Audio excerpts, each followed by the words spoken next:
রাজধানীর উত্তরায় এক দম্পতিকে প্রকাশ্যে কোপাতে থাকেন দুই যুবক। এ সময় স্বামীকে বাঁচাতে রামদায়ের সামনে ঢাল হয়ে দাঁড়ান স্ত্রী। ভাইরাল হওয়া ওই ভিডিওতে দেখা যায় স্বামীকে পেছনে লুকিয়ে রাখার চেষ্টা করছেন, আর ধারালো অস্ত্রের সামনে চলে এসেছেন স্ত্রী। এ সময় স্বামীকে বাঁচাতে হাত জোর করে আকুতি জানাচ্ছেন তিনি। স্বামীকে বাঁচাতে স্ত্রীর এমন সাহসিকতাকে সেলুট জানাচ্ছেন অনেকেই। নেট দুনিয়ায় প্রশংসায় ভাসছেন ওই নারী। আহত অবস্থায় দুজনকেই রাজধানীর একটি হাসপাতালে ভর্তি করা হয়েছে।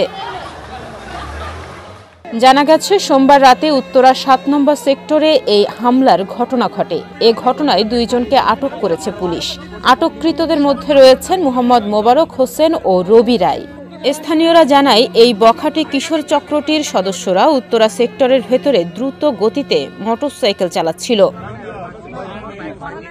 উত্তরা পশ্চিম থানা পুলিশ সূত্রে জানা যায়, তাদের মোটরসাইকেলটি একটি শিশুকে চাপা দেওয়ার চেষ্টা করে। পাশ দিয়ে যাওয়া আরেকটি মোটরসাইকেলে ভুক্তভোগী দম্পতি এ ঘটনার প্রতিবাদ করলে কিশোর গ্যাংয়ের সদস্যরা তাদের লোকজন ডেকে ধারালো অস্ত্র দিয়ে ওই দম্পতিকে আঘাত করে।